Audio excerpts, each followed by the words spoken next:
Bueno, yo voy a comentar un caso también que me parece un síndrome coronario agudo curioso, que es un caso que se inició la historia en cardiología hace algunos años. Yo he conocido al paciente pues hace 3 o 4, pero el inicio de su historia cardiológica la verdad es que me resultó bastante curioso, me gustó bastante y sobre todo que aprendí mucho. Por eso quería compartirlo. Se trata de un paciente de 31 años que acude a urgencias por dolor torácico. Como antecedentes de interés es diabético tipo 1 desde los 19, no tiene metadiabetes conocida, es fumador, es exfumador, fumó desde los 19 hasta los 30 años, tiene un hipotiroidismo primario con anticuerpos antitiroideos positivos que está en tratamiento sustitutivo y además a raíz de un episodio de anemia tiene una autoinmunidad positiva para anticuerpos, antifactor intrínseco y células parietales.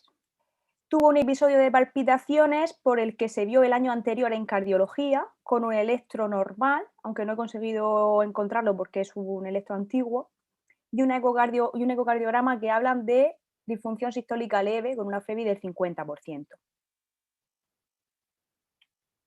El tratamiento pues de Eutirox y tratamiento de la diabetes tipo 1. El paciente acude a urgencias porque la mañana del ingreso, sobre las 6 de la mañana, había presentado, le despierta una sensación de palpitaciones y un dolor torácico. La anamnesis, el dolor torácico lo describe como opresivo, que se irradia el brazo izquierdo, aunque también parece que empeora con la inspiración profunda y mejora con la sedestación. Historiando al paciente, parece que una semana antes había tenido un cuadro gripal bastante leve que había mejorado pues, con algo que se había comprado directamente en la farmacia. En urgencia se realiza un electro, que es el que veis en la pantalla. Este electro pues, llama la atención, ¿no? Una onda Q en la cara inferior con unas T negativas. También llama la atención, aunque no es muy exagerada, pero sí que se ve claramente una elevación del ST de V4 o V6 con las T negativas. Por lo tanto, ante un paciente joven con dolor torácico y este electro, se decide hacer una coronariografía urgente, que se hace y es sin lesiones significativas. En ese mismo cateterismo se realiza una ventriculografía y parece que se objetiva una mínima discinesia apical con una FEBI normal y el paciente pasa a UCI. En el ingreso se realiza un ecocardiograma inicial en el que vemos aquí en el 4 cámaras que se observa una clara discinesia apical con una disfunción sistólica por lo menos ligera. También lo vemos en el 2 cámaras, incluso aquí una imagen que puede ser compatible con un trombo apical. La analítica es normal, salvo la elevación de troponinas, que a lo largo de todo el ingreso primero tiene 300, pico de 400 y finalmente llegará a 30, y los restantes de fase aguda son negativos. Se realiza una resonancia cardíaca en la que solamente se hacen secuencias de cine y realce tardío. Se aprecia esa discinesia apical. En el realce tardío tiene un realce transmural en todo el ápex y también en los cortes basales del ventrículo derecho. Se confirma la presencia de trombo. Con esos hallazgos se concluye ya en el informe de la resonancia como un infarto transmural apical y subendocárdico del septo de la parte del ventrículo derecho, un patrón correspondiente a una necrosis en la coronaria derecha. Y con eso el paciente, que evoluciona desde el punto de vista clínico bien, se va de alta con diagnóstico que copio transcribo del informe de escasez inferoapical, de infunción sistólica ligera moderada con coronarias normales. Y se va pues con doble antiagregación, sin anticoagulación por el trombo y en concordia de atorvastatina a dosis altas. En este momento nos planteamos, ¿no?, si se trata de un MINOCA, si se trata de un infarto con coronarias sin lesiones. Para ello tenemos que tener en cuenta los criterios diagnósticos del mismo.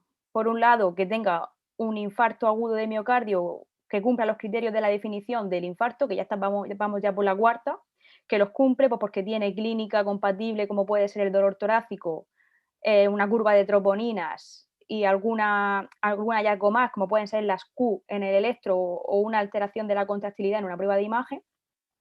Tiene una coronariografía sin lesiones. Y el tercer punto para diagnosticarlo es que no tenga otro diagnóstico alternativo.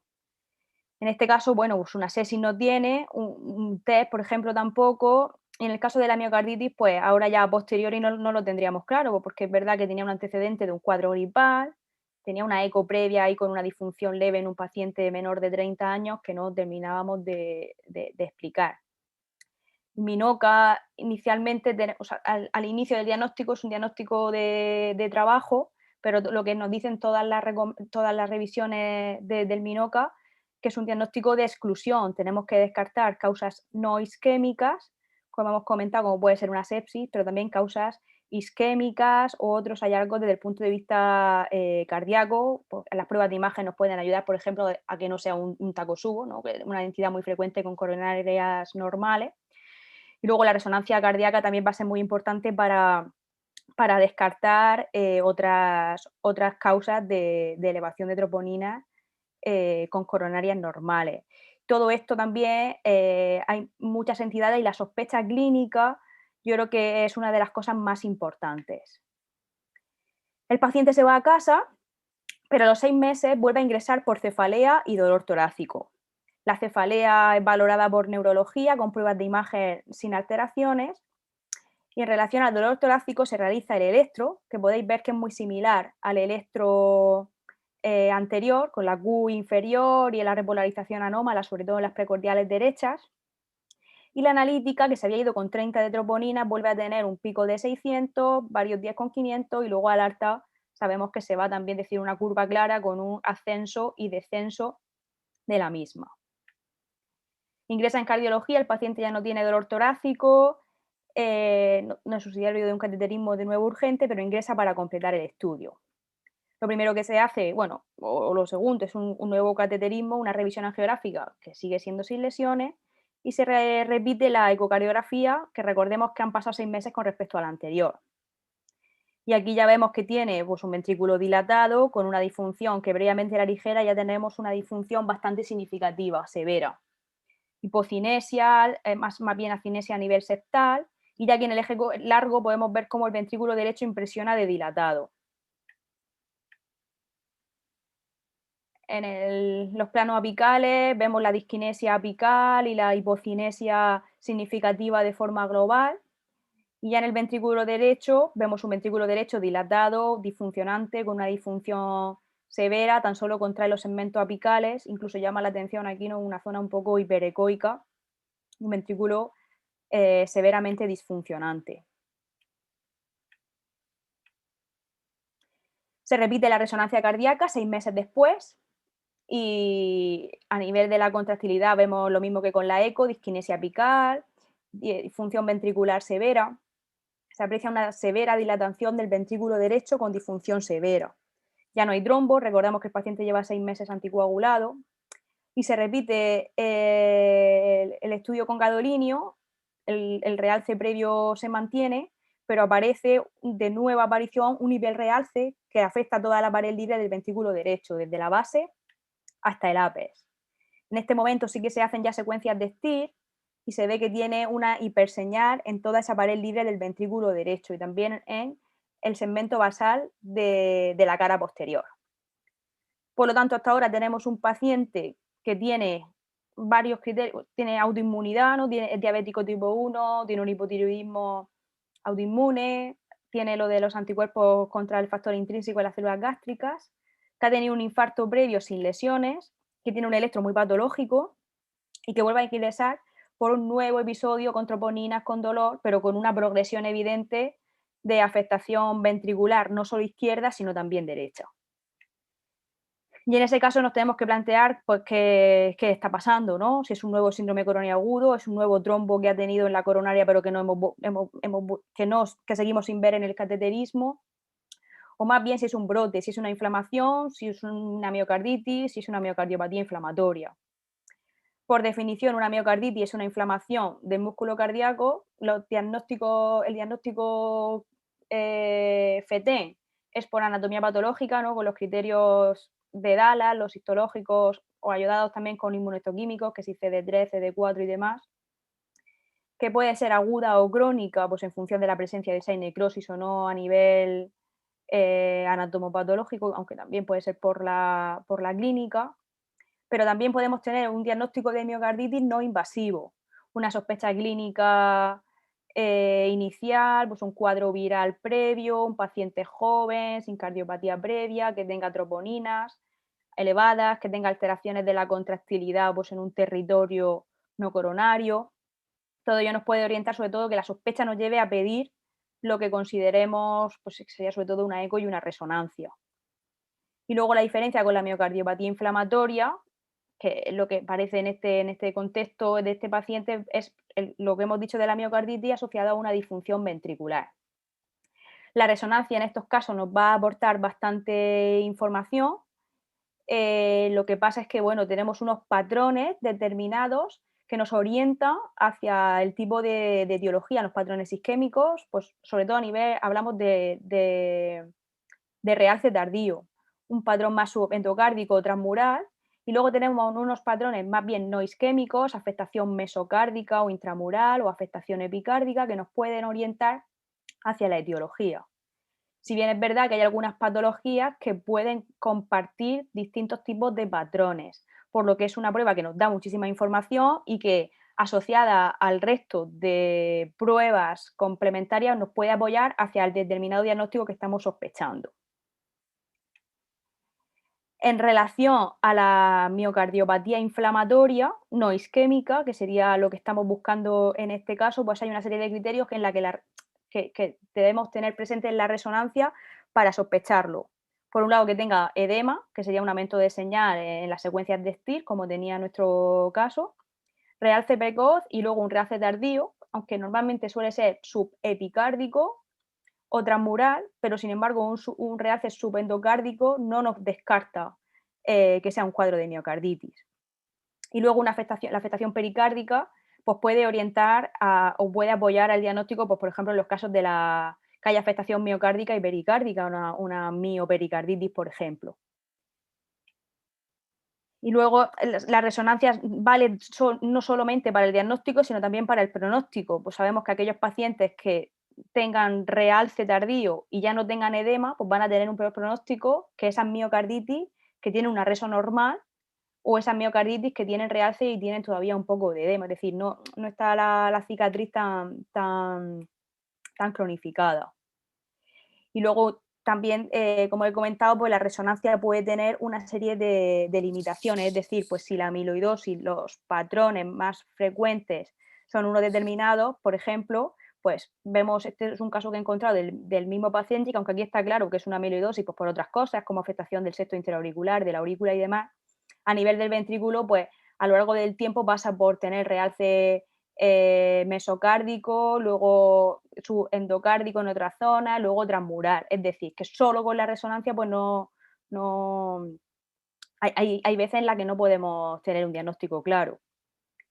Y en esta miocardiopatía inflamatoria el diagnóstico FT es el de la biopsia. Una biopsia con análisis o no, ahora lo veremos, de virus, y que en función de la presencia de inflamación y de la presencia de virus, pues podemos llamarlo de determinada manera. En este caso, si tenemos una inflamación persistente, que ya lo veíamos incluso con la resonancia, pues hablaríamos de una miocardiopatía inflamatoria y la causa, pues causa a determinar, bien si existe virus o no asociado. Puede ser aguda o puede ser crónica o incluso puede ser una miocardiopatía crónica con una serie de reagudizaciones o brotes. Y el tema de los virus en el análisis de la replicación de los virus en la resonancia es algo un poco más controvertido. De hecho, las guías europeas lo recomiendan, mientras que las de la AJA no lo recomiendan de rutina, porque dependiendo del tipo de virus podemos achacar, si son sobre todo, por ejemplo, adenovirus o enterovirus, podemos decir que la miocarditis puede ser causado por eso, incluso se está indicado el tratamiento, pero luego hay otros virus como el parvovirus B19 que aparece en la mayoría de las biopsias que vemos, que luego es más bien un virus latente y no está tan claro, tiene más adherencia endotelial, no está tan claro si hay que tratar o no, pues en función de las copias de DNA, del RA, del RNA y demás. Teniendo el virus y teniendo la biopsia, podemos llegar al diagnóstico. Sin embargo, en la práctica clínica real, pues sabemos que la biopsia es una técnica que realizamos poco pues porque hay que tener claro que es necesaria porque es una prueba que tiene sus riesgos. ¿Cuáles son las indicaciones de la biopsia en líneas generales? Pues tener un paciente con una sospecha de una miocarditis fulminante, que con compromiso hemodinámico, soporte y demás, o un paciente como el nuestro con una miocardiopatía dilatada rápidamente progresiva, bien con deterioro de la función ventricular de forma rápida, arritmias, que no mejora el tratamiento, que sería nuestro paciente, o bien pacientes también bueno, aquí hablan de un pseudoinfarto, pero bueno, infarto con coronarias sin lesiones, las que hemos descartado enfermedad coronaria y que no nos queda claro cuál puede ser el diagnóstico. Y luego a la hora de interpretarlo, pues yo creo que con una serie de conceptos claros, primero, si sale algún virus que sea de los virulentos y una historia clínica, pues vamos a hacerle caso. Si sale el parvovirus B19, pues a lo mejor no tanto. Criterios de inflamación, criterios de miocarditis, que eso el anatomopatólogo te lo dice.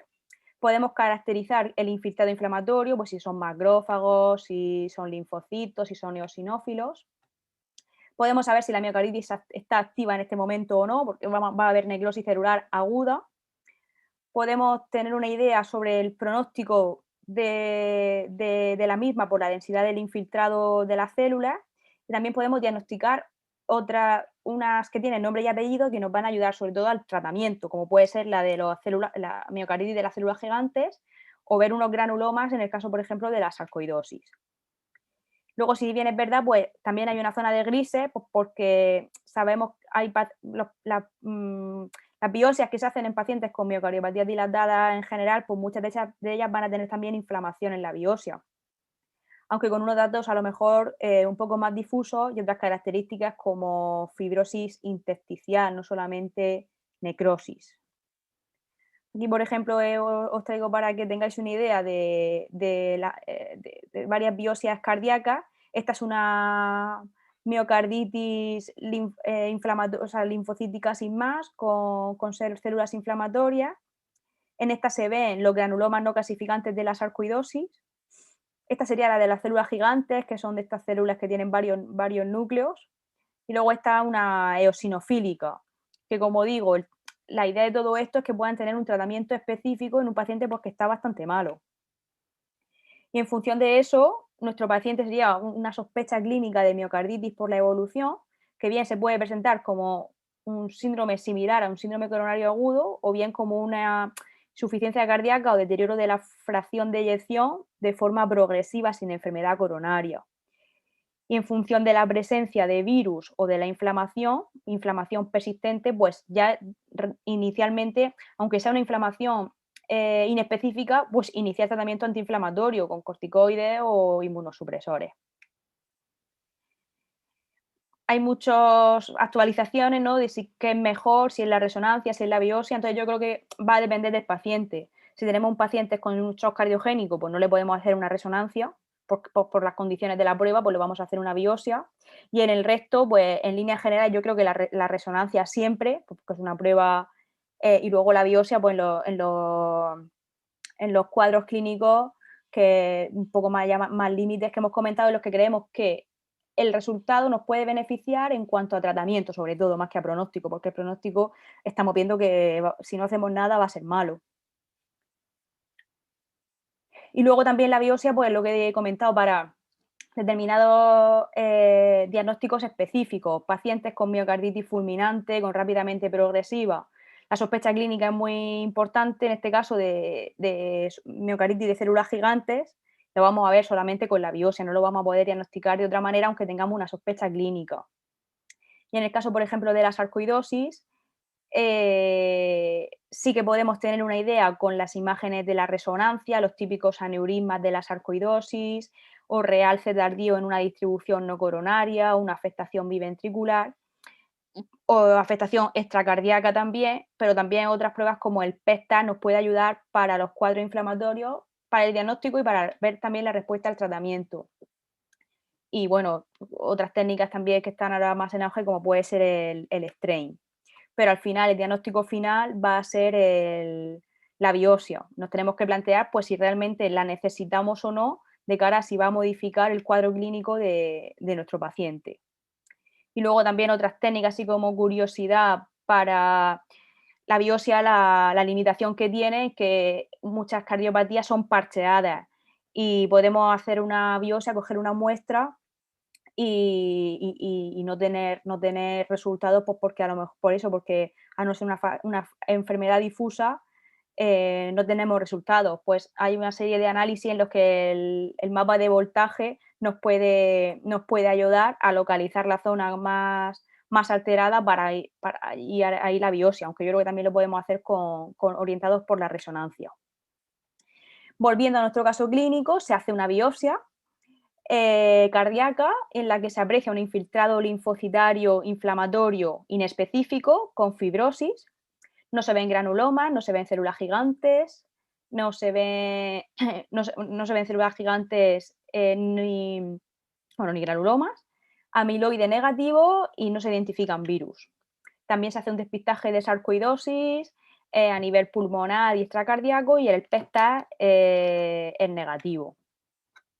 En relación al tratamiento, en estos casos, en esta miocardiopatía inflamatoria, es un tratamiento muy dirigido, es difícil. En el tema de los virus, pues solamente 2 virus determinados, un tratamiento con interferón. Yo no he visto ningún caso todavía en el que se haya hecho. Y luego sí que en nuestro caso sería una miocarditis autoinmune inicialmente, por lo que habría que plantearse tratar con corticoides o inmunosupresión.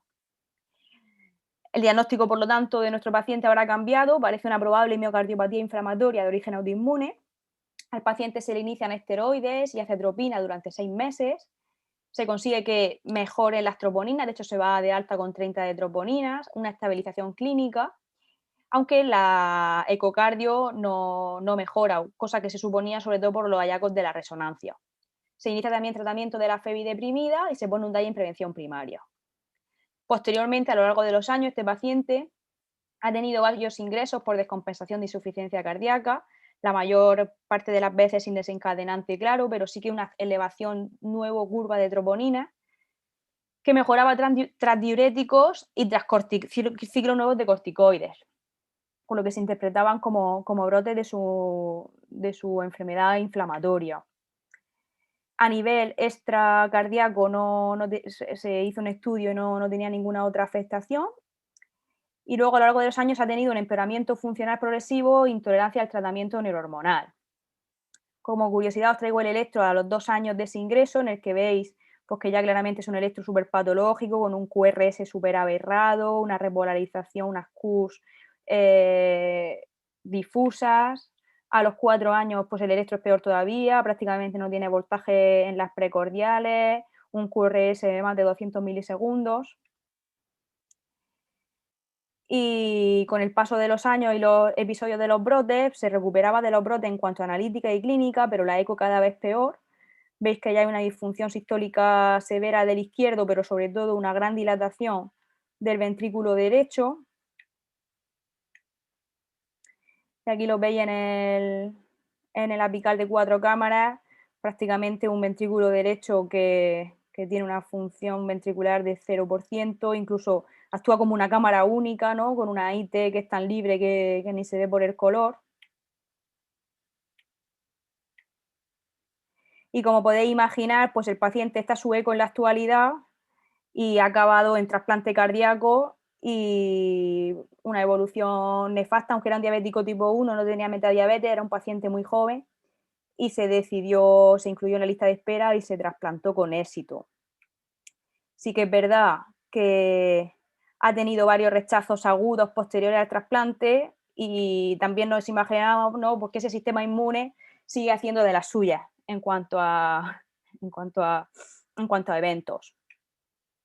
Por lo tanto, como conclusiones, yo creo que para llevar a casa del caso, pues que en el caso del MINOCA, el infarto con coronarias normales, que es un diagnóstico de exclusión, que hay que tener una búsqueda activa de otras entidades alternativas con anamnesis, sospechas y exploraciones complementarias. En relación a la miocarditis y la miocardiopatía, sospecha clínica importante de cara a empezar a ver qué exploraciones complementarias podemos realizar, que la resonancia es una herramienta imprescindible, que yo creo que, vamos, no hacemos más, sobre todo por la logística y por la disponibilidad, pero que diagnosticaríamos seguro más cosas si hiciéramos resonancia casi todo, como hacemos con eco, aunque a veces es insuficiente. La utilidad de la biopsia, pues es verdad que está infrautilizada, pero bueno, no hay que olvidarse de ella en casos determinados. Y lo último, pues que a veces solamente la evolución clínica del paciente nos da el diagnóstico. Y ya está, muchas gracias.